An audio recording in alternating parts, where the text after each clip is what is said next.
നമസ്കാരം പ്രിയ പ്രേക്ഷകർക്ക് സി മലയാളം ന്യൂസിലേക്ക് സ്വാഗതം. മുഖാമുഖത്തിൽ ഇന്നെനിക്കൊപ്പം നിയമസഭാ സ്പീക്കർ തിരുവഞ്ചൂർ രാധാകൃഷ്ണൻ. നമസ്കാരം, സ്വാഗതം സി മലയാളം ന്യൂസിലേക്ക്. 3.5 പതിറ്റാണ്ട് കാലമായി സഭയുടെ ഭാഗമാണ്. 8 തവണയായി അങ്ങ് MLA ആയി സഭയിലുണ്ട്. തിരിഞ്ഞു നോക്കുമ്പോൾ ആ രാഷ്ട്രീയ ജീവിതത്തിൻ്റെ ഓർമ്മകൾ ഒന്ന് പങ്കുവെച്ച് നമുക്ക് തുടങ്ങാം. ഒത്തിരി ഓർമ്മകളും ഈ നിയമസഭാ പരിസരവുമായിട്ട് ബന്ധപ്പെട്ട ഒത്തിരി കാര്യങ്ങൾ എൻ്റെ മനസ്സിൽ വരുന്നുണ്ട്. എല്ലാ കാര്യങ്ങളും ഈ ചുരുങ്ങിയ സമയത്തിനുള്ളിൽ പറയാൻ പറ്റുകയല്ലോ. പക്ഷേ ഒരു കാര്യം ഞാൻ പറയും, ഞാൻ മെൻ്റലി വളരെ സാറ്റിസ്ഫൈഡാണ്. തൃപ്തികരമായ രൂപത്തിൽ ഒരു പൊതുപ്രവർത്തനം നടത്തുന്ന ഒരു രാഷ്ട്രീയ പ്രവർത്തകനാണ് ഞാൻ. ജനപ്രതിനിധി എന്നുള്ള നിലയിൽ 35 കൊല്ലക്കാലം പൂർത്തിയാക്കുക, 36 വർഷത്തിലേക്ക് പ്രവേശിക്കുക എന്നുള്ളത് അസാധാരണമായ കാര്യങ്ങളുടെ ഒന്നായിട്ടാണ് ഞാൻ കാണുന്നത്. ഞാനതിനെ സന്തോഷപൂർവ്വം ഉൾക്കൊള്ളുകയും ചെയ്യുകയാണ്. മാത്രമല്ല, ജനങ്ങളെ അങ്ങനെ ഒരു ജനപ്രതിനിധി എന്നുള്ള നിലയിൽ ജനങ്ങളോടൊപ്പം യാത്ര ചെയ്യാൻ പറ്റുക, അവരുടെ പ്രശ്നങ്ങളിൽ മുഴുകി നിൽക്കുക, അവരുമായിട്ട് നന്നായിട്ട് സമ്പാദിച്ച് നീങ്ങുക, ഇതൊക്കെ ഒരു ജനപ്രതിനിധിക്ക് കിട്ടാവുന്ന ഏറ്റവും പ്രധാനപ്പെട്ട രംഗങ്ങളായിട്ട് ഞാൻ കാണുകയാണ്. അതുകൊണ്ട് അതെല്ലാം സന്തോഷത്തോടു കൂടി ഞാൻ ഉൾക്കൊള്ളുകയും ചെയ്യുന്നു. VDS ക്യാബിനറ്റിൽ അങ്ങ് മന്ത്രിയാകുമെന്നതായിരുന്നു ആദ്യത്തെ ചർച്ചകൾ. പിന്നീട് സ്പീക്കർ സ്ഥാനത്തേക്ക് വന്നു. ആ സ്പീക്കർ സ്ഥാനം ആഗ്രഹിച്ച് തിരഞ്ഞെടുത്തത് തന്നെയാണ്. ഒരു സംശയമില്ല, എനിക്ക് വളരെ മാനസിക സന്തോഷത്തോടു കൂടി ഞാൻ നിന്നതാണ്. ഞാൻ ഉമ്മൻചാണ്ടിയുടെ 1ാം ക്യാബിനറ്റിലും 2ാം ക്യാബിനറ്റിലും മന്ത്രിയായിരുന്ന ആളാണ്. എനിക്ക് വന്ന എൻ്റെ ജീവിതത്തിൽ ഇവിടെ 10-17 വകുപ്പുകൾ കൈകാര്യം ചെയ്യാൻ സന്ദർഭം കിട്ടിയിട്ടുള്ളൊരു വ്യക്തി, ആഭ്യന്തരമടക്കം അങ്ങനെ സൗകര്യം കിട്ടിയിട്ടുള്ളൊരു വ്യക്തിയാണ്. അപ്പോൾ അതുകൊണ്ട് ഇപ്പോൾ ഒരു മാറിയ സാഹചര്യത്തിൽ ഒരു പുതിയ രൂപത്തിൽ ഒരു മുന്നോട്ട് പോകാൻ പറ്റുന്നു എന്നുള്ളത് കറക്റ്റാണ്. അഗ്രസീവായ രാഷ്ട്രീയ പ്രവർത്തനത്തിലൂടെ മുന്നോട്ട് പോയ ഒരു കാലഘട്ടം ഉണ്ടായിരുന്നു. അതിനുശേഷം കുറച്ചുകൂടി ഒരു പൊളിറ്റിക്കൽ മെച്യൂരിറ്റിയോടുകൂടി നിൽക്കാൻ പറ്റിയ സന്ദർഭമുണ്ട്. ഇന്നും ആ ഒരു ടാലൻറ്റ് കൈവിടാതെ പോകണം എന്ന് തന്നെയാണ് എൻ്റെ അഭിപ്രായം. സാധാരണഗതിയിൽ സഭയ്ക്കുള്ളിൽ നിഷ്പക്ഷ നിലപാട് സ്വീകരിക്കേണ്ട ഒരാൾ കൂടിയാണ് സ്പീക്കർ. നമ്മൾ പലതവണ കണ്ടിട്ടുണ്ട്. UDF പ്രതിപക്ഷത്തിരുന്ന സമയത്ത് LDFിൻ്റെ ഭാഗമായി അന്ന് സ്പീക്കറായിരുന്ന AN ഷംസീർ പലപ്പോഴും അത്തരത്തിൽ നിലപാട് സ്വീകരിക്കാതെ വരുമ്പോൾ പിന്നീട് UDFിൻ്റെ ഭാഗത്ത് നിന്ന് തന്നെ ശാസനയും കാര്യങ്ങളും ഒക്കെ നമ്മൾ കാണാറുണ്ട്. ആ പദപ്രയോഗത്തിൽ തന്നെ എൻ്റെ ഉത്തരവാദിത്തം അടക്കം ചെയ്തിരിക്കുകയാണ്. സഭാനാഥൻ എന്ന് പറയുമ്പോൾ എന്താ, സഭയിലെ എല്ലാ ഭാഗത്തുള്ള ആളുകളുടെ നീതി പുലർത്തുന്ന ഒരു വ്യക്തി എന്ന് തന്നെയല്ലേ വിവക്ഷിക്കുന്നത്. ഞാൻ അതിനോട് പൂർണ്ണമായി യോജിക്കുകയാണ്. എനിക്ക് മുൻഗാമിയായി നിന്ന ശ്രീ ഷംസീറിനെ കുറിച്ച് ഒരു കാരണവശാലും ഞാൻ തെറ്റായ ഒരു പദപ്രയോഗമോ അല്ലെങ്കിൽ തെറ്റായ ഒരു മീനിങ്ങോ ജനങ്ങളിൽ ഉണ്ടാക്കത്തക്ക വിധത്തിൽ സംസാരിക്കുകയില്ല. അദ്ദേഹത്തിൻ്റെ നിലപാടുണ്ട്, അദ്ദേഹത്തിൻ്റെ കാഴ്ചപ്പാടുണ്ട്. എന്നെ നിയോഗിച്ചിരിക്കുന്ന എൻ്റെ പാർട്ടിക്കും എനിക്കും കുറച്ചുകൂടി വ്യത്യസ്തമായ രൂപത്തിൽ വേണം എന്നുള്ളതാണ് ഈ ചോദ്യത്തിൽ നിന്ന് ഞാൻ മനസ്സിലാക്കുന്നത്. നിഷ്പക്ഷത കൈവിടാതെ പോവുക എന്നുള്ളതാണ് സഭയ്ക്കകത്ത് ഒരു സ്പീക്കറിൽ നിന്ന് പ്രതീക്ഷിക്കുന്നത്. സാധാരണഗതിയിൽ സ്പീക്കർ പദവിയിലേക്ക് വരുമ്പോൾ മനസ്സിൽ ചില പ്രയോറിറ്റികളൊക്കെ ഉണ്ടാവുമല്ലോ, നടപ്പിലാക്കാൻ ഉദ്ദേശിക്കുന്ന കാര്യങ്ങളൊക്കെ. അങ്ങനെ പറഞ്ഞാൽ എന്തിനായിരിക്കും മുൻതൂക്കം ഒരു പ്രയോറിറ്റിയായി നൽകുക? ഫസ്റ്റിൽ കേരള രാഷ്ട്രീയത്തിലെ ഏറ്റവും തലമുതിർന്ന നേതാക്കന്മാരെല്ലാവരും കൂടി ഇരിക്കുന്ന ഒരു വേദിയാണ് നിയമസഭ. അപ്പോൾ അവരുടെ ഇരിക്കുന്ന ആളുകളുടെ മാന്യതയും കാക്കേണ്ടത് എൻ്റെ ഉത്തരവാദിത്തമാണ്. അത് ഭരണപക്ഷത്താകട്ടെ പ്രതിപക്ഷത്താകട്ടെ, അവരുടെ മാന്യത പൂർണ്ണമായി കാത്തു സൂക്ഷിച്ചുകൊണ്ട് അവർ ജനങ്ങളെ എങ്ങനെ കാണുന്നു, ജനങ്ങൾ അവരെ എങ്ങനെ എടുക്കുന്നു എന്നുള്ളത് കൂടി മനസ്സിലാക്കിക്കൊണ്ട് തികച്ച നിഷ്പക്ഷതയോടുകൂടി നീതിപൂർവമായും, ഞാൻ അടിവരയിട്ട് പറയുന്നു, നീതിപൂർവമായും കാര്യങ്ങൾ കൈകാര്യം ചെയ്യുന്ന രൂപത്തിലേക്ക് പോകണം എന്നാണ് ഞാൻ ആഗ്രഹിക്കുന്നത്. സരസവും ലളിതവുമായിട്ടുള്ള തിരുവഞ്ചൂർ ശൈലി നമുക്ക് നിയമസഭയിൽ കാണാൻ കഴിയുമോ? അതെ, അത് വേറെ ആളുകൾ യഥാർത്ഥത്തിൽ വിലയിരുത്തേണ്ടതാണ്. ഞാൻ എന്നെക്കുറിച്ച് അങ്ങനെ പറയുന്നൊരു തള്ളൽ എന്നുള്ള നിലയിലാണ് പോകുന്നത്. ഞാൻ ആ തള്ളലിനില്ല. എന്നെ ആരാണെന്ന് ജനങ്ങൾക്കറിയാം. ജനങ്ങൾ അതുകൊണ്ടാണല്ലോ എന്നെ അൺഇൻട്രപ്റ്റഡായിട്ട് നിയമസഭയിലേക്ക് തിരഞ്ഞെടുത്തത്. ചാണ്ടി ഉമ്മനെ മന്ത്രിയാക്കാത്തതുമായി ബന്ധപ്പെട്ട് വലിയ വിവാദങ്ങളാണ് ഉണ്ടായത്. യഥാർത്ഥത്തിൽ എന്താണ് സംഭവിച്ചതെന്നുള്ളതാണ് അങ്ങ് മനസ്സിലാക്കുന്നത്. ശ്രീ ചാണ്ടി ഉമ്മൻ എനിക്ക് എൻ്റെ സഹോദരൻ്റെ മകനെ പോലെ ഞാൻ എടുക്കുന്ന ഒരാളാണ്. ശ്രീ ഉമ്മൻചാണ്ടി ഞങ്ങൾക്ക് സർവസ്വമായിരുന്നു, അറിയാമല്ലോ. അറിയാം. എന്നെ ആദ്യം മന്ത്രിസഭയിൽ വെച്ചത് തന്നെ ശ്രീ ഉമ്മൻചാണ്ടി 2004 അന്ന് വാട്ടർ റിസോഴ്സ് അടക്കം ആ കാലഘട്ടത്തിലെ ഏറ്റവും പ്രമുഖ വകുപ്പുകൾ അത് അദ്ദേഹം എന്നെ ഫലമേൽപ്പിക്കുകയായിരുന്നു. ഞാൻ 4 വകുപ്പുകളുമായി ആരംഭിച്ച് അഡീഷണലായിട്ട് ഹെൽത്തും അതോടൊപ്പം തന്നെ ഒരു വകുപ്പും കൂടി എന്നെ അദ്ദേഹം അന്ന് ചുമതലപ്പെടുത്തുകയും ചെയ്തിരുന്നു. അതല്ല ഫോറസ്റ്റും എന്നെ ചുമതലപ്പെടുത്തിയിരുന്നു. അതെല്ലാം ഞാൻ ഭംഗിയായി നിറവേറ്റി. പക്ഷേ അദ്ദേഹം തന്നെ ഒരു വേള മാധ്യമങ്ങൾക്ക് മുൻപിൽ വന്ന് തൻ്റെ പേര് മന്ത്രിസ്ഥാനത്തേക്ക് വലിച്ചിഴച്ചത് മോശമായി പോയി, എന്താണ് ഇങ്ങനെ സംഭവിക്കാൻ കാരണം എന്നുള്ള നിലപാടടക്കം അദ്ദേഹം പറഞ്ഞിരുന്നു. അല്ല, ഞാനത് പറയാൻ കാരണം എന്നാ, മന്ത്രിസ്ഥാനം മതി എന്ന് ഞാൻ ശഠിക്കുന്നു എന്ന് ഞാൻ നോക്കിയപ്പോൾ ഒരു വിഷ്വലിനകത്ത് ഇങ്ങനെ എഴുതി വരുന്നു. എൻ്റെ ജീവിതത്തിൽ അങ്ങനെ ഒന്നും ഉണ്ടായിട്ടേ ഇല്ല. ഞാനങ്ങനെ ശാഠ്യം പിടിക്കുന്ന കുട്ടിയൊന്നുമല്ല. ഞാൻ നഴ്സറി സ്കൂളിൽ പോകുന്ന ഒരു കൊച്ചുമല്ല. അപ്പം ഞാനതിനകത്ത് എൻ്റെ വ്യക്തിപരമായി എന്നെ ബാധിക്കത്തക്ക വിധത്തിലൊരു വാർത്ത വന്നപ്പോൾ മാത്രമാണ് നോ, അത് ശരിയല്ല എന്ന് ഞാൻ പറഞ്ഞു. നിയമസഭയിൽ ഇത്തവണ 3 BJP MLA-മാർ കൂടിയുണ്ട്. അപ്പോൾ അവരെ കൂടി കേട്ട് വേണം അങ്ങേക്ക് മുന്നോട്ട് പോകാൻ. എങ്ങനെയാണ് അതിനെ കാണുന്നത്? പാർട്ടി ബ്ലോക്ക് ഏതായാലും അവർ നിയമസഭാ അംഗങ്ങളല്ലേ. അപ്പോൾ ഒരു ബ്ലോക്കായി അവർ 3 പേര് ഒരുമിച്ച് നിൽക്കുകയല്ലേ. അവരുടെ ഞാനീ പറഞ്ഞ എല്ലാ രൂപത്തിലും അവരുടെ മാന്യത കാണിച്ചല്ലേ മതിയാകൂ. BJP നിയമസഭയിലേ ഉണ്ടാകില്ല എന്നുള്ളതായിരുന്നു കോൺഗ്രസ് നേരത്തെ എടുത്ത സമീപനം. അപ്പോൾ 3 സീറ്റുകൾ നേടി BJP അധികാരത്തിലേക്ക് വരുന്നു. അപ്പോൾ അവരുടെ വോട്ട് വിഹിതം വർദ്ധിപ്പിച്ചുകൊണ്ട് അവരൊരു പ്രധാനപ്പെട്ട ഒരു കണ്ണിയായി കേരള രാഷ്ട്രീയത്തിൽ മാറുന്നു എന്നുള്ളതിൻ്റെ സൂചന കൂടിയല്ലേ? കോൺഗ്രസ് ഉണ്ടായ വളർച്ച എത്രയോ വലുതാണ്. സത്യം പറഞ്ഞ 21 അംഗങ്ങളുണ്ടായിരുന്ന ഇന്ത്യൻ നാഷണൽ കോൺഗ്രസിന് ഇപ്പോൾ 63 പേരായില്ലേ. എത്ര വർദ്ധിച്ചു? അപ്പോൾ അതുകൊണ്ട് ഒരു വർധനവ് എന്ന് പറയുന്നത് ഒരു ഭാഗത്ത് മാത്രമല്ല, അത് 2 ഭാഗത്തും ഉണ്ടായിട്ടുണ്ടാകാം. ഞങ്ങൾക്ക് അതിനേക്കാൾ വളരെ കൂടുതലുണ്ടായി. ഞങ്ങൾക്ക് എന്ന് ഞാൻ ഉദ്ദേശിച്ച ഇന്ത്യൻ നാഷണൽ കോൺഗ്രസ്സിന് അതിനേക്കാൾ കൂടുതലുണ്ടായിട്ടുണ്ടാകും. അതൊക്കെ നാച്ചുറലാണ്. ഇപ്പോൾ ഇതിനു മുമ്പുള്ള നിയമസഭയിൽ CPM നേതൃത്വം കൊടുക്കുന്ന LDF-ന് എത്ര ആളുകളാണ് ഉണ്ടായിരുന്നു? 99 ആളുകളുണ്ടായിരുന്നു. അതിൽ നിന്ന് ഇപ്പോൾ ഭരണപക്ഷത്തേക്ക് UDF വരുമ്പോൾ 102 സീറ്റായി വർദ്ധിപ്പിക്കുന്നു. LDF ആ ഏറ്റക്കുറച്ചിലുകൾ എല്ലാ കാലത്തും ഉണ്ടാകും. ഒരു കാലഘട്ടത്തിലെ അതേ നമ്പർ അവിടെ കെട്ടി നിർത്താൻ നമുക്ക് പറ്റില്ല. ജനങ്ങളുടെ ഇംഗിതമാണ് ഇതിന് ഏറ്റവും പ്രധാനപ്പെട്ട വിൽ ഓഫ് ദ പീപ്പിൾ. അതാണ് ഏറ്റവും പ്രധാനപ്പെട്ടത്. ആ വിൽ ഓഫ് ദ പീപ്പിൾ എന്നുള്ള അർത്ഥത്തിൽ ഇപ്രാവശ്യം UDF-ന് വമ്പിച്ച ഭൂരിപക്ഷം വന്നു. ഇനി UDF-ൻ്റെ മുമ്പിൽ സ്വാഭാവികമായിട്ട് കുറച്ച് വെല്ലുവിളികളുണ്ട്. കാരണം ഇത് നിലനിർത്തുക എന്നുള്ള കാര്യത്തിൽ LDF-ന് ഇത് ഇമ്പ്രൂവ് ചെയ്യാൻ പറ്റുമോ എന്നുള്ളതിനെക്കുറിച്ച് ആലോചിക്കും. അപ്പോൾ അതും വേറൊരു വെല്ലുവിളിയായി നിൽക്കുകയാണ്. അതുകൊണ്ടൊന്നും ഒരു പ്രശ്നമില്ല. അവരവരുടെ പാർട്ടിയുടെ അടിസ്ഥാന വർദ്ധിപ്പിക്കുന്നതിന് വേണ്ടി, അടിത്തറ മെച്ചപ്പെടുത്തുന്നതിന് വേണ്ടിയുള്ള പരിശ്രമം നടത്തിക്കൊണ്ടേയിരിക്കും. UDF അതിൻ്റെ മന്ത്രിസഭാ രൂപീകരണ വേളയിൽ SNDP-യും ലത്തീൻ സഭയും അടക്കമുള്ള സമുദായ സംഘടനകൾ വലിയ തോതിൽ തങ്ങൾക്ക് പ്രാതിനിധ്യം വേണമെന്ന് ആവശ്യപ്പെട്ടുകൊണ്ട് UDF-നെ സമീപിക്കുന്നൊരു നിലയുണ്ടായി. സാധാരണ ഇതിൽ നമ്മൾ LDF-ൽ ആ ഒരു സംഗതി കണ്ടിട്ടില്ല. LDF-ൽ CPM-ഉം പിണറായി വിജയനും MP ഗോവിന്ദനും ഒക്കെ ഒരു തീരുമാനമെടുത്താൽ, MA ബേബിയൊക്കെ പോലെയുള്ള നേതാക്കൾ ഒരു തീരുമാനമെടുത്താൽ അങ്ങനെ തന്നെയാണ്. ഇതിനെ ഏതെങ്കിലും വിധത്തിൽ ഇത് കോൺഗ്രസിനെ ബാധിച്ചിട്ടുണ്ടോ? അതല്ല, എല്ലാവരോടും നീതി കാണിക്കണമെന്ന് ഈ സംസാരത്തിൻ്റെ തുടക്കത്തിൽ എന്നോട് പറഞ്ഞിട്ട് ഇനി ഈ ചോദ്യം അപ്രസക്തമായി പോകുകയല്ലേ. അതുകൊണ്ട് എനിക്ക് എൻ്റെതായ അഭിപ്രായം. തിരുവനന്തപുരം ജില്ലയിൽ നിന്ന് തന്നെ നമ്മൾ കണ്ടതാണ്. അതെ, N ശക്തനെയും അതോടൊപ്പം M വിൻസെന്റിനെയൊക്കെ പോലെയുള്ള നേതാക്കളെ എന്തുകൊണ്ട് ഇത്രയും സീനിയറായിട്ട് മന്ത്രിയായിട്ടൊക്കെ പരിഗണിക്കുന്നില്ല. എനിക്ക് എൻ്റെതായ അഭിപ്രായമുണ്ട്. പക്ഷേ ഇത് പരസ്യമായി എനിക്ക് പറയാമോ ഇല്ലയോ എന്നൊരു ക്വസ്റ്റ്യനാണ് ആദ്യം എന്നോട് ചോദിച്ച ചോദ്യത്തിൽ നിന്ന് ഞാൻ മനസ്സിലാക്കുന്നത്. ഈ ആകാശപാത അങ്ങയുടെ മനസ്സിലുള്ള ഒരു സ്വപ്നമാണ് എന്നുള്ള കാര്യം അറിയാം. അപ്പോൾ അത് ഈ 5 വർഷം കൊണ്ട് പൂർത്തീകരിക്കാൻ വേണ്ടിയിട്ടുള്ള നടപടി ഉണ്ടാകുമോ? ഞങ്ങൾ ഇതിന് 10 വർഷത്തിന് മുമ്പുള്ള 5 വർഷം ഞങ്ങൾ ഒത്തിരി നന്നായി ശ്രമിച്ചു. പക്ഷെ പൂർത്തിയാക്കാൻ പറ്റിയില്ല. കുറച്ചേ ചെയ്യാൻ പറ്റുള്ളൂ. അതിനുശേഷം 10 വർഷം നിദ്ദയിടത്ത് തന്നെ വഞ്ചി പിന്നെയും തിരുനക്കര എന്ന് പറയുന്നത് പോലെ തന്നെ നിൽക്കേണ്ടി വന്നു. ഇനി അതിന് മോചനമാണ് വേണ്ടത്. ആ മോചനത്തിന് വേണ്ടിയാണല്ലോ ജനങ്ങൾ വമ്പിച്ച ഭൂരിപക്ഷം എനിക്ക് നൽകിയതും. എനിക്ക് PK കുഞ്ഞാലിക്കുട്ടി കഴിഞ്ഞാൽ അങ്ങനെയൊക്കെയാണ് ഏറ്റവും 36,000 വോട്ടിൻ്റെ ഭൂരിപക്ഷം. അതും എവിടെയാണ്? ഞങ്ങൾക്ക് അവിടെ വോട്ട് ചെയ്തത് 1,16,000 ആണ്. അതിനകത്തെ 36,000 വോട്ട് ഭൂരിപക്ഷം എന്ന് പറയുന്നത് സാമാന്യം തൃപ്തികരമായ ഭൂരിപക്ഷം തന്നെയല്ലേ. അതെന്തിനാ? ഇതുപോലുള്ള മുടങ്ങി നടക്കുന്ന പദ്ധതികൾ നടപ്പാക്കുന്നതിന് ജനങ്ങൾ നൽകിയ ബ്ലാങ്ക് ചെക്കായിട്ടാണ് ഞാനതിനെ കാണുന്നത്. പ്രതിപക്ഷ നേതാവ് സ്ഥാനത്ത് പിണറായി വിജയനാണ് വരുന്നത്. എങ്ങനെയാണ് അതിനെ കാണുന്നത്? ഞാൻ അദ്ദേഹത്തിൻ്റെ ക്വാളിറ്റീസ് എല്ലാം നന്നായിട്ട് അത് അപ്രൂവ് ചെയ്യുന്ന ആളാണ്.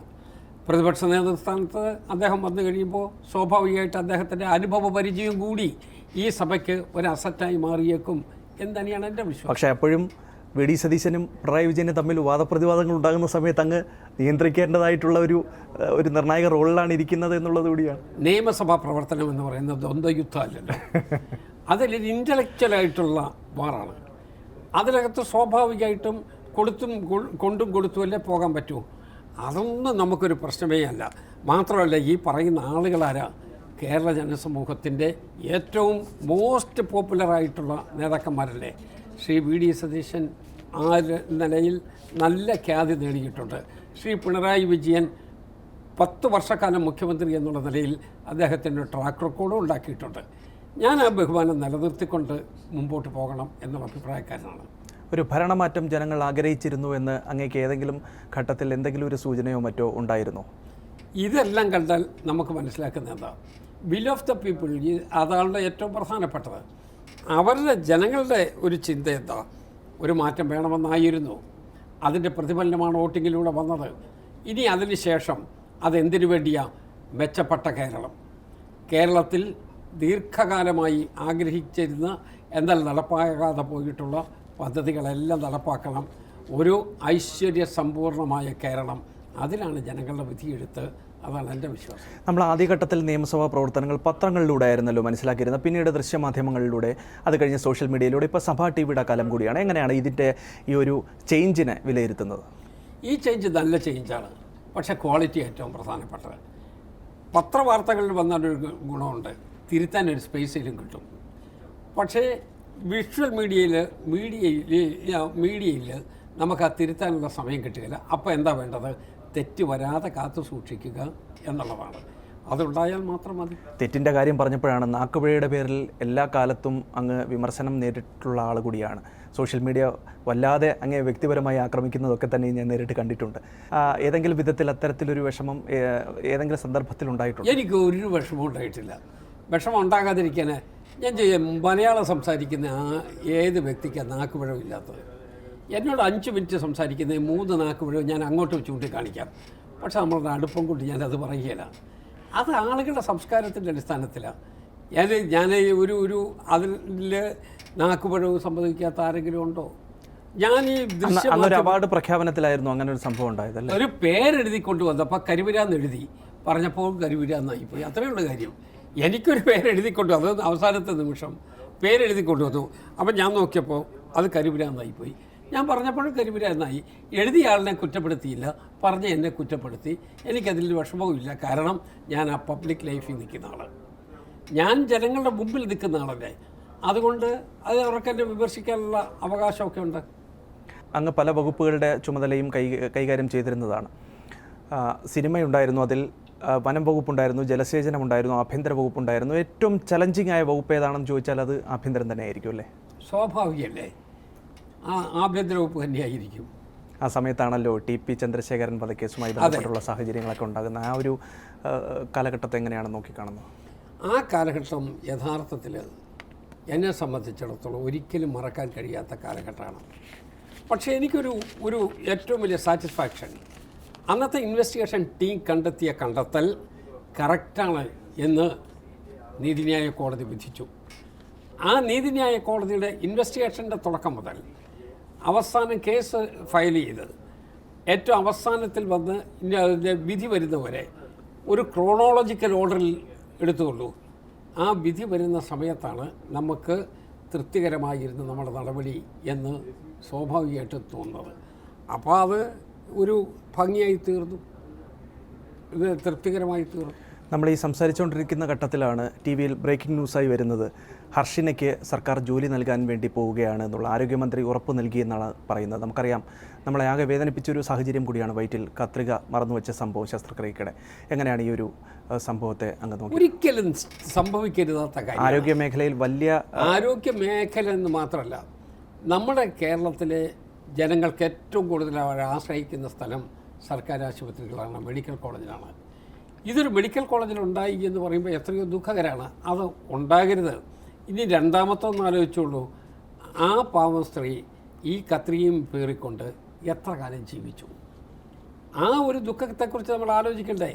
ഇതെന്ത് സംഭവിക്കുമെന്നറിയില്ലാതെ ആ കുട്ടി ഇങ്ങനെ വേദനിച്ച് നിത്യേന നരകിച്ച ഒരു യാത്ര നമ്മളെ കണ്ടതല്ലേ, ജീവിതയാത്ര കണ്ടതല്ലേ. ഒരിക്കലും ഉണ്ടാകരുതാത്ത കാര്യമായിരുന്നു. അടൂരിൽ നിന്നാണ് അങ്ങ് രാഷ്ട്രീയ ജീവിതം ആരംഭിക്കുന്നത്. പിന്നീട് കോട്ടയത്തും നിരവധി തവണ ജയിക്കുകയൊക്കെ ചെയ്തു. കോട്ടയത്ത് വിജയം മാത്രമാണോ അങ്ങേ തേടി എത്തിയിട്ടുള്ളത്? തോൽവികൾ ഏതെങ്കിലും ഘട്ടത്തിൽ ഉണ്ടായിട്ടുണ്ടോ? ഞാൻ പഠിച്ചത്, സ്കൂളിൽ പഠിച്ചത്, ഞാൻ കോളേജിൽ പഠിച്ചത്, എൻ്റെ വിദ്യാർത്ഥി ജീവിതകാലത്ത് ഞാൻ എല്ലാം അനുഭവിച്ച വിഷമങ്ങളുടെ വളരെ സന്തോഷത്തിൻ്റെ ആളുകളുമായി ഒരുമിച്ച് മുന്നോട്ട് നീങ്ങിയതിൻ്റെ ഒട്ടനവധി കഥകൾ എനിക്കവിടെ ഓർമ്മിപ്പിക്കാനുണ്ട്. അടൂരിൽ ഞാൻ സ്ഥാനാർത്ഥിയായിട്ടാണ് കണ്ടസ്റ്റ് ചെയ്തത്. പക്ഷേ എൻ്റെ രാഷ്ട്രീയ ജീവിതം ആരംഭിക്കുന്ന കോട്ടയത്ത് നിന്നാണ്. അവിടെ ഒരു തെരഞ്ഞെടുപ്പ് ഞാൻ തോക്കുകയും ചെയ്തിട്ടുണ്ട് 1986. പക്ഷേ അന്ന് തെരഞ്ഞെടുപ്പ് ഒരുമിച്ചല്ല നടന്നത്. ഞങ്ങൾ ടി കെ രാമകൃഷ്ണൻ CPM സ്ഥാനാർത്ഥിയായിരുന്നു, ഞാൻ ഇന്ത്യൻ നാഷണൽ കോൺഗ്രസിൻ്റെ സ്ഥാനാർത്ഥിയായിരുന്നു. ആ സമയത്ത് ഞങ്ങളുടെ ഒരു സ്ഥാനാർത്ഥി മരിച്ചുപോയി. അപ്പോൾ മറ്റ് തെരഞ്ഞെടുപ്പുകളൊക്കെ നടന്നു. പക്ഷേ ഈ തെരഞ്ഞെടുപ്പ് മാത്രം കൗണ്ടർമാൻ ചെയ്ത് അതിൻ്റെ റിസൾട്ട് വന്നു കഴിഞ്ഞപ്പോൾ LDF കേരളത്തിൽ ജയിച്ച് കഴിഞ്ഞതിന് ശേഷം പിറ്റേ മാസം വീണ്ടും അവിടെ ഉപതെരഞ്ഞെടുപ്പുണ്ടായി. ആ ഉപതെരഞ്ഞെടുപ്പിൽ ഒറ്റ സ്ലോഗനേ ഉള്ളൂ, ഇവിടെ ഒരു MLA വേണോ മന്ത്രിയോ വേണോ. ശ്രീ ടി കെ രാമകൃഷ്ണൻ എന്ന മന്ത്രിയായി ടി കെ രാമകൃഷ്ണനെ തുടരാൻ അനുവദിക്കണം എന്നുള്ള നിലയിലായിരുന്നു പ്രചരണം വന്നത്. ഞാൻ പറയുന്നു അത് കറക്റ്റാണ്. ഞാനാണെങ്കിൽ പോലും അങ്ങനെ ഒരു നിലപാടെടുക്കും. സ്ഥാനാർത്ഥിയായി പോയത് കൊണ്ട് സത്യം മറക്കാൻ പറ്റുകയല്ലോ. അങ്ങനെ ഞാൻ ജയിച്ചാൽ ഒരു MLA, ടി കെ ജയിച്ചാൽ മന്ത്രിയായി തുടരും, അതായിരുന്നു പ്രചരണം. ഞാൻ ജയിച്ചില്ല. കേരള കോൺഗ്രസ് രാഷ്ട്രീയം കലങ്ങി മറിയുകയാണ്. കേരള കോൺഗ്രസ് എമ്മിൻ്റെ നിലവിലത്തെ സാഹചര്യമൊക്കെ നമുക്കറിയാം. കോൺഗ്രസ് മുന്നണിയിലേക്ക് UDF മുന്നണിയിലേക്ക് അവരെ എത്തിക്കാൻ എന്തെങ്കിലും ഒരു ഇടപെടൽ അങ്ങയുടെ ഭാഗത്തു നിന്നുണ്ടാകുമോ? ഞാൻ സ്പീക്കർ എന്നുള്ളതിൽ അതൊക്കെ പരസ്യമായിട്ട് ഇടപെടാൻ പറ്റുന്ന കേസാണോ? പക്ഷേ പാർട്ടി പ്രവർത്തകൻ എന്നുള്ള നിലയ്ക്ക് ഒരു നേതാവ് എന്നുള്ളതിൽ എൻ്റെ ഒരു അഭിപ്രായമുണ്ട്. അത് ഞാൻ സഹപ്രവർത്തകർ അവർ മടങ്ങി വരണം എന്നുള്ളതാണോ? അത് സഹപ്രവർത്തകരുമായിട്ട് ഷെയർ ചെയ്യും. ആലപ്പുഴയിലുണ്ടായ സാഹചര്യം, യൂത്ത് കോൺഗ്രസ് പ്രവർത്തകരെ മുഖ്യമന്ത്രിയുടെ ഗൺമാന്മാരും ഒപ്പം സുരക്ഷാ സേനയിലെ ഉദ്യോഗസ്ഥരും തല്ലിച്ചതച്ച സംഭവം ഇപ്പോൾ ഇങ്ങനെ റിപ്പോർട്ട് കൈമാറിയിരിക്കുന്നു പോലീസ് ആസ്ഥാനത്തേക്ക്. SITയുടെ അന്വേഷണം, ഏതാണ്ട് പ്രാഥമിക അന്വേഷണം പൂർത്തിയായിരിക്കുന്നു എന്നുള്ളതാണ് മനസ്സിലാക്കാൻ കഴിയുന്നത്. അപ്പോൾ എന്താണ് അതിലൊരു കമൻറ്റ് അങ്ങ് നടത്തുന്നത്? അതിൽ ഒന്നേ ഉള്ളൂ, ഒരു ഗൺമാൻ എവിടം വരെ പോകാൻ പറ്റും? ഗൺമാൻ എന്ന് പറയുന്ന ആരാ? ഗൺമാൻ സംരക്ഷിക്കേണ്ട VIP-യുടെ തൊട്ടടുത്ത് നിൽക്കാൻ ബാധ്യതപ്പെട്ട ആളാണ്. അപ്പോൾ ഞങ്ങൾക്കൊക്കെ ഗൺമാന്മാരുണ്ട്. ആ ഗൺമാൻ എന്നെ ഇട്ടിട്ട് ഓടിയാൽ എന്ത് ചെയ്യാൻ പറ്റും? അപ്പോൾ ആ ഗൺമാൻ ആ VIP-യോടൊപ്പം നിൽക്കേണ്ട ആളാണ്. VIP നിന്ന സ്ഥലവും ഗൺമാൻ്റെ ഈ ആക്രമണം നടത്തിയ സ്ഥലവും തമ്മിൽ എത്രയോ ദൂരമുണ്ട്. അത് തന്നെ പോലീസ് നിയമത്തിന് വിരുദ്ധമാണ്. അങ്ങ് ആഭ്യന്തരമന്ത്രി ആയിരുന്ന ഒരു വ്യക്തി കൂടിയാണ്. അപ്പോൾ സ്വാഭാവികമായിട്ടും ഇത്തരത്തിൽ ഒരു സുരക്ഷ ആഭ്യന്തരമന്ത്രിക്ക് ഒരുക്കേണ്ട സാഹചര്യമുണ്ടോ എന്നുള്ള കാര്യം കൂടി പൊതുസമൂഹത്തിൽ നിന്ന് ഉയർന്നു കേൾക്കുക. ഞാൻ പറഞ്ഞു, എനിക്ക് ആ ഗൺമാൻ ചെയ്ത പ്രവർത്തനത്തെക്കുറിച്ചാണ് എന്നോടുള്ള ആദ്യത്തെ ചോദ്യം. ആ ഗൺമാന് VIP-യെ ഇട്ടിട്ട് ഗൺമാൻ ഓടാനുള്ള അധികാരമുണ്ടോ? പോലീസ് മാനുവലിലെടുത്ത് നോക്കിയോളൂ. അത് ഡ്യൂട്ടി ഓഫ് എ ഗൺമാൻ. അത് അവിടെ എന്താ പറഞ്ഞിരിക്കുന്നത്? മൃഗീയമായി തല്ലിച്ചതയ്ക്കുകയാണ്. അത് അവിടെ ചെയ്ത നടപടി. പക്ഷേ ഇയാൾ ഇവിടെ നിന്ന് പോകാൻ പറ്റുമോ ഇല്ലയോ എന്നുള്ളതാണ് എൻ്റെ ക്വസ്റ്റ്യൻ. മനസ്സിലായി. അയാൾ VIP-യുടെ അടുത്ത് നിന്ന് VIP-ക്ക് എല്ലാ സംരക്ഷണവും കൊടുക്കേണ്ടതിന് VIP-യെ തന്നെ ഇട്ടിട്ടോടി. ചിലപ്പോൾ ഒരു പോലീസ് ഉദ്യോഗസ്ഥൻ എന്നുള്ള കാര്യം പെട്ടെന്ന് മറന്നുപോയി കാണുമല്ലേ? അതല്ല, VIP-യെ തന്നെ ഇട്ടിട്ടോടിയല്ലോ. അപ്പോൾ അവിടെ തന്നെ നടപടി എടുക്കേണ്ടതാണ്. ഞാൻ ഇനി പറയണോ? അത് എന്തുകൊണ്ടായിരിക്കും അങ്ങനെ സംഭവിച്ചതെന്നുള്ളതാണ്. ഒരിക്കലുമില്ല. അമിതാവേശം. പിന്നീട് മുഖ്യമന്ത്രിയായിരുന്ന പിണറായി വിജയൻ അത് ന്യായീകരിച്ചുകൊണ്ടാണ് പറഞ്ഞത്, തൻ്റെ സുരക്ഷയ്ക്കുള്ളവരാണ് തൻ്റെ ഗൺമാന്മാർ, അവരുടെ കാര്യങ്ങളൊന്നും. ഗൺമാനെ തള്ളി പറയാനുള്ള വിഷമം കൊണ്ട് പറഞ്ഞതായിരിക്കും. മറ്റേ അമിതാവേശം കാണിച്ചു പോയതല്ലേ. ഈ കേരളയിലെ കോൺഗ്രസ് ഏറ്റെടുക്കുന്ന സമയത്ത് കോൺഗ്രസിൻ്റെ പൊളിറ്റിക്കൽ ഗ്രാഫ് ഉയർന്നു നിൽക്കുകയാണ്. ഇപ്പോൾ സ്വാഭാവികമായിട്ടും അത്തരത്തിലൊരു സംഗതി വരുന്ന സമയത്ത് എന്താണ് അങ്ങേക്ക് തോന്നുന്നത്? മനസ്സിലായി. കേരളത്തെ ഉൾക്കൊള്ളുന്നതല്ല. കാരണം കേരളത്തെ അത് രണ്ടായിട്ട് മുറിക്കുകയാണ്. ഭൂമിശാസ്ത്രപരമായി നമ്മളുടെ അന്തരീക്ഷം തന്നെ മാറ്റുകയാണ്.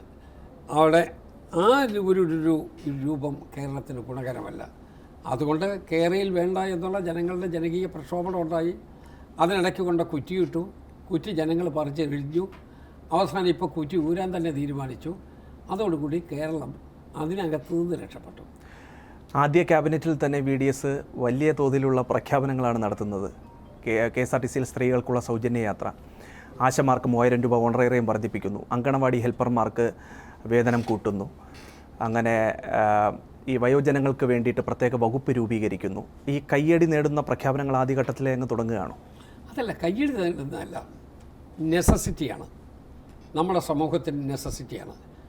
മാത്രമല്ല, ഇവിടെ പറയുന്ന സ്ത്രീകൾക്കുള്ള സൗജന്യ യാത്ര 5 പരിപാടിക്കകത്ത് നേരത്തെ തന്നെ നമ്മളുടെ പ്രകടന പത്രികയിൽ പറഞ്ഞിട്ടുള്ളതാണ്. ഇന്ദിരാ ഗ്യാരണ്ടിയിലുണ്ടായിരുന്നു. അതെ, ആ പ്രകടന പത്രിക നടപ്പാക്കുന്നതിന് വേണ്ടിയുള്ള ശ്രമമാണ് പക്ഷേ KSRTCക്ക് ഭീമമായിട്ടുള്ള നഷ്ടം ഉണ്ടാകില്ല അങ്ങനെ നടപ്പിലാക്കി കഴിഞ്ഞാൽ. അതിന് പ്രാക്ടിക്കബിളായിട്ടുള്ള മറ്റ് നടപടികളും ഉണ്ടാകും എന്ന് തന്നെയാണ് എൻ്റെ പ്രതീക്ഷ.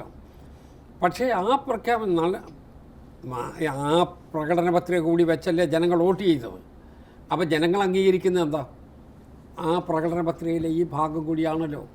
അത് നടപ്പാക്കുന്നതിന് വേണ്ടി VD സതീശൻ ഗവൺമെൻറ് മുന്നോട്ട് പോയി എന്നുള്ളതിനെ അപ്രീഷിയേറ്റ് ചെയ്യല്ലേ ചെയ്യേണ്ടത്. ഈ ആശമാരെയൊക്കെ ചേർത്ത് പിടിച്ചുകൊണ്ടുള്ള നടപടിയുമായി മുന്നോട്ട് ആശാ സമരത്തിനോടൊപ്പം ഉണ്ടായിരുന്നല്ലോ UDF.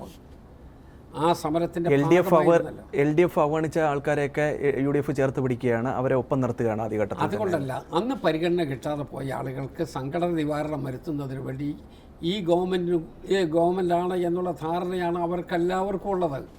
അതിനോടൊപ്പം ഗവൺമെൻറ് കൂടി നീങ്ങിയാൽ നമുക്ക് എങ്ങനെ കുറ്റപ്പെടുത്താൻ പറ്റും? അപ്പോൾ ഇനിയും ഒരു പക്ഷേ കയ്യടി നേടുന്ന ഒരുപാട് പ്രഖ്യാപനങ്ങൾ പ്രതീക്ഷിക്കാം അല്ലേ? ഇത് കയ്യടിക്ക് വേണ്ടിയല്ല, മനസ്സാക്ഷിക്കനുസരിച്ചുള്ളതാണ്.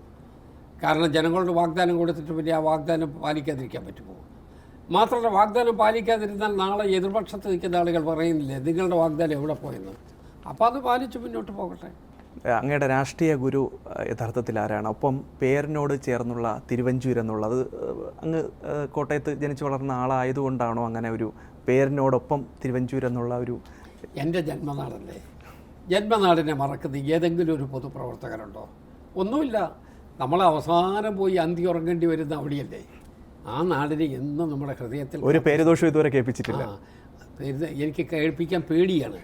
കാരണം ഈ പേരുള്ളത് കൊണ്ട് നാട്ടിലെല്ലാവർക്കും അതൊരു വിഷമമുണ്ടാകും. അതുകൊണ്ട് ഞാൻ ആ പേര് ദോഷം ഉണ്ടാക്കുന്ന ഒരു പക്ഷേ അങ്ങയുടെ പേരിലായിരിക്കും ആ നാട് തന്നെ അറിയപ്പെടുന്നതല്ലേ.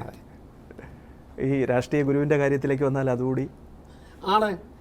എനിക്ക് സത്യം പറഞ്ഞാൽ ഞാൻ ഗുരുതുല്യമായി ബഹുമാനിക്കുന്ന പല ആളുകളും ഇന്ത്യൻ നാഷണൽ കോൺഗ്രസിനകത്തുണ്ട്. ഗുരുതുല്യമായി ഇത് ജീവിച്ചിരിക്കുന്ന ശ്രീ AK ആൻ്റണി, ശ്രീ വയലാർ രവി, നമ്മൾ അവരെക്കുറിച്ചൊക്കെ വളരെ ബഹുമാനത്തിലും മതിപ്പിലും എന്നെ ഈ സംഘടനയ്ക്കകത്ത് കൊണ്ടുവന്നിട്ടുള്ള അന്തരിച്ചു പോയ പാലാ മാത്യു സാറുണ്ട്, പലരുമുണ്ട്. ഞാൻ അവരെയെല്ലാം വളരെ ബഹുമാനത്തോടു കൂടി എന്നും ഉൾക്കൊള്ളുകയാണ്. സ്പീക്കർ എന്നുള്ള നിലയ്ക്ക് ഒരു നിഷ്പക്ഷ നിലപാട് സ്വീകരിച്ച് വരും നാളുകളിൽ സഭയിൽ പ്രവർത്തിച്ച് മുന്നോട്ട് പോകുമല്ലേ? ഉണ്ട്. പക്ഷം ചേരുന്ന എപ്പോഴാണ്? പക്ഷം ചേരുന്ന അതുപോലുള്ള സാഹചര്യം വരുമ്പോഴല്ലേ. നിഷ്പക്ഷമായി പോവുക എന്നുള്ളതാണ് എൻ്റെ നിലപാട് തന്നെ. അത് നിഷ്പക്ഷമായിട്ട് പോകുന്നത് ഇഷ്യൂസിൻ്റെ അടിസ്ഥാനത്തിലാണ്. ഇഷ്യൂ നന്നായിട്ട് മനോഹരമായ രൂപത്തിൽ നിന്നാൽ ഒരു വടംവലി പോലെയല്ലേ. മധ്യത്തിൽ നിൽക്കുന്ന ഒരു റഫറി എന്താ ചെയ്യുന്നത്? അങ്ങോട്ട് ചെരിഞ്ഞാൽ ഇങ്ങോട്ട് ചെരിഞ്ഞാൽ നോ എന്ന് പറഞ്ഞ് വിസിലടിക്കേണ്ടതാരാ? റഫറിയാണ്. അപ്പോൾ അതുകൊണ്ട് ഞാൻ പക്ഷം ചേരാതെ മുന്നോട്ട് പോകാനായിട്ട് ശ്രമിക്കും. പക്ഷേ സ്പീക്കർക്ക് പക്ഷം ചേരാവുന്ന ഒരു കാലമുണ്ട്, കാസ്റ്റിംഗ് വോട്ട്. അങ്ങനെയും കേരളത്തിൽ ഉണ്ടായിട്ടുണ്ട്. അപ്പോൾ അതുകൊണ്ട് നമ്മളുടെ ഇവിടെ ഇപ്പോൾ അതിൻ്റെ ഒരു ആവശ്യവും ഇല്ല എന്ന് പറഞ്ഞാൽ, ആത്യന്തികമായി സ്പീക്കർ സഭയിലെ ട്രാൻസാക്ഷൻസ് നടത്തുന്നതിന് വേണ്ടി സർക്കാരിനെ സഹായിക്കുക എന്നുള്ള ഉത്തരവാദിത്വമുണ്ട്. ആ ഉത്തരവാദിത്വത്തിൽ നിന്നുകൊണ്ട് തന്നെ നീതിപൂർവം നിഷ്പക്ഷമായി നമ്മുടെ സഭാ നടപടികൾ മുന്നോട്ട് കൊണ്ടുപോവുക എന്നുള്ളതിനാണ് നമ്മളുടെ ഏറ്റവും വലിയ പ്രയോറിറ്റി. അങ്ങേക്ക് മുൻപ് ഉണ്ടായിരുന്ന LDFൻ്റെ സ്പീക്കർ AN ഷംസീറിൻ്റെ പ്രവർത്തനത്തെ എങ്ങനെയാണ് നോക്കിക്കാണുന്നത്? മികച്ച സ്പീക്കർ തന്നെയായിരുന്നു. ഞാൻ അതുകൊണ്ട് തന്നെ എനിക്ക് അദ്ദേഹത്തിൻ്റെതായ രൂപത്തിൽ അദ്ദേഹത്തിന് ബെസ്റ്റ് എന്ന് തോന്നിയ രൂപത്തിൽ അദ്ദേഹം മുന്നോട്ട് പോയിട്ടുണ്ട്. ഞാൻ അതിനെതിരായിട്ടൊന്നും പറയത്തേയില്ല. അത് അദ്ദേഹത്തിൻ്റെ ഒരു കാഴ്ചപ്പാട്, നിലപാടുമാണ്. അതിനു മുമ്പുണ്ടായിരുന്ന സ്പീക്കേഴ്സുണ്ട്, ഞാൻ അവരെ ഒന്നും കുറ്റപ്പെടുത്തില്ല. അവരുടേതായ നിലപാടിൽ കറക്റ്റ് എന്ന് വിശ്വസിച്ചുകൊണ്ട് അവർ പറയുന്ന റൂളിംഗാണ്. നിയമസഭയിൽ സ്പീക്കറുടെ റൂളിംഗാണ് ലാസ്റ്റ് വാക്ക്, ഏറ്റവും പ്രധാനം. അതുകൊണ്ട് അത് ശരിയോ തെറ്റോ എന്ന് കോടതി പോലും ചോദിക്കാൻ പറ്റുകയില്ല. അപ്പോൾ പിന്നെ എന്നോട് ചോദിച്ചാൽ എങ്ങനെ ഉണ്ടാവും? അപ്പം അതുകൊണ്ട് ആർക്കും ചോദ്യം ചെയ്യാൻ പറ്റാത്ത ഒന്നാണ് സ്പീക്കറുടെ റൂളിങ്. അതനുസരിച്ച് അദ്ദേഹം മുന്നോട്ട് പോകും. അത് വളരെ സുതാര്യമായിട്ടുള്ള രീതിയിൽ അങ്ങയുടെ ഭാഗത്തു നിന്നും പ്രതീക്ഷിക്കാം അല്ലേ? നിശ്ചയമായിട്ടും. ഇതിനു മുൻപ് ഒരുപാട് മഹാരഥരിരുന്ന ഒരു കസേരയിലേക്കാണ് അങ്ങ് വരുന്നത്. എന്താണ് മനസ്സിൽ നമുക്ക് ഈ ഒരു ഘട്ടത്തിൽ തോന്നുന്നത്? ഇതിനു മുമ്പ് മഹാരഥർ ഇരുന്നു എന്ന് പറയുമ്പോൾ ഞാൻ ആ കാറ്റഗറി പെട്ടതല്ല. അങ്ങനെയല്ല, ഞാൻ അതിനകത്ത് ഞാൻ അതാണ് എന്ന് പറയാൻ വേണ്ടി കൂടുതൽ പറഞ്ഞാൽ ഞാൻ നടത്തുന്ന തള്ളൽ എന്ന് വേണമെങ്കിൽ എന്നെ നമ്മൾ നേരത്തെ തള്ളിൻ്റെ കാര്യം പറഞ്ഞതുകൊണ്ട് ദുരാക്ഷേപം പറയുകയും ചെയ്യും. ഞാനതിനൊന്നുമില്ല. ഞാനൊരു സാധാരണക്കാരൻ. എൻ്റെ പശ്ചാത്തലം തന്നെ സത്യം പറഞ്ഞാൽ ഒരു ഗ്രാമപ്രദേശത്ത് ജനിച്ചതാണ്. 8 കിലോമീറ്റർ നടന്ന് സ്കൂളിൽ പോയി പഠിച്ചയാളാണ്. അതുകൊണ്ട് എനിക്ക് കഠിനമായ ഏത് അധ്വാനം നടത്താൻ ഒരു ബുദ്ധിമുട്ടും ഇല്ലാത്ത ആളാണ് ഞാൻ. ആ വിനയത്തോടു കൂടിയും ആ ആദ്യകാലത്തെ വിഷമത്വവും മനസ്സിൽ കരുതി എന്നും പൊതുപ്രവർത്തനം നടത്തുന്ന മറ്റുള്ളവരുടെ ബഹുമാനം കാണിച്ചു പോകുന്ന വ്യക്തിയാണ്. അതാണ് എൻ്റെ പശ്ചാത്തലം. ആശംസകൾ, അഭിവാദ്യങ്ങൾ. Thank you so much. ഏറ്റവും പുതിയ വാർത്തകളും വിശേഷങ്ങളും വിരൽ തുമ്പിലറിയാൻ സീ മലയാളം ന്യൂസ് എല്ലാ ഡിജിറ്റൽ പ്ലാറ്റ്ഫോമുകളിലും ലഭ്യം.